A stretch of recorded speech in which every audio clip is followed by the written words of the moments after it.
Agenda काय असेल मनोज जरांगे पाटलांचा? दिल्लीमध्ये मोदींना भेटणार ते?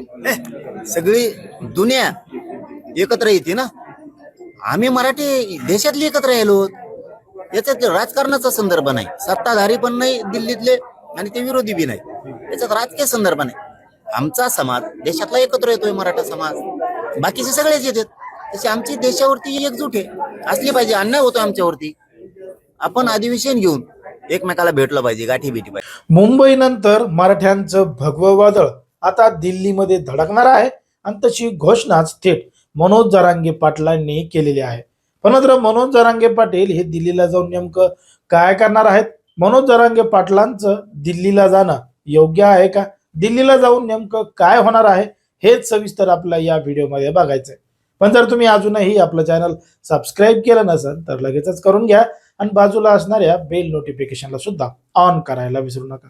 29 ऑगस्ट 2023 पासून मनोज जरांगे पाटलांनी मराठा समाजाला आरक्षण मिळावं म्हणून जालना जिल्ह्यातील आंतरवाली सराठी या ठिकाणी अमरण उपोषणाला सुरुवात केली होती.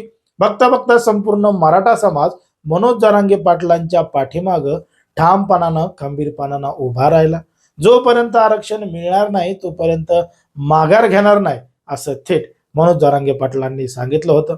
बघता बघता 2023 ते ऑगस्ट 2025 ची तारीख सुद्धा आली. अखेर मनोज जरांगे पाटलांच्या ज्या मागण्या आहेत त्या मागण्या मुंबई मोर्चामध्ये पूर्ण झाल्या. मराठा समाजाला आरक्षण मिळालं, गुलाल सुद्धा उधळला. आता थेट मनोज जरांगे पाटलांनी दिल्लीला जाण्याची घोषणा केलेली आहे आणि दिल्लीला जाऊन नेमकं काय करणार आहेत हेच आपल्याला समजून घ्यायचं आहे. आता मनोज जरांगे पाटलांनी सांगितल्याप्रमाणे दिल्लीला मनोज जरांगे पाटील हे एक अधिवेशन घेणार आहेत आणि त्या अधिवेशनामध्ये देशभरातला जो मराठा समाज आहे तो दिल्लीच्या अधिवेशनामध्ये एकत्र येणार आहे.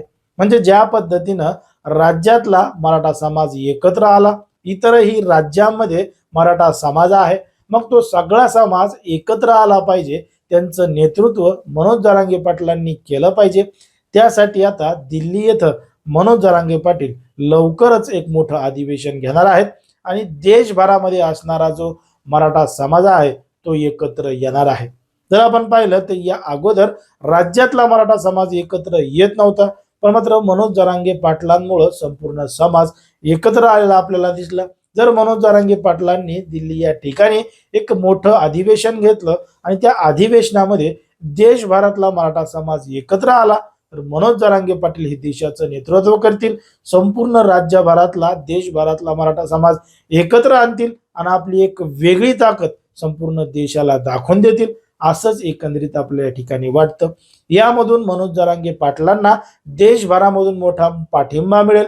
मनोज जरांगे पाटलांच्या ज्या मागण्या आहेत त्या थेट दिल्लीपर्यंत पोहोचतील आणि एक देशाच्या राजधानीवर मनोज जरांगे पाटलांचा दबदबा राहील असं सुद्धा काही जण म्हणतात.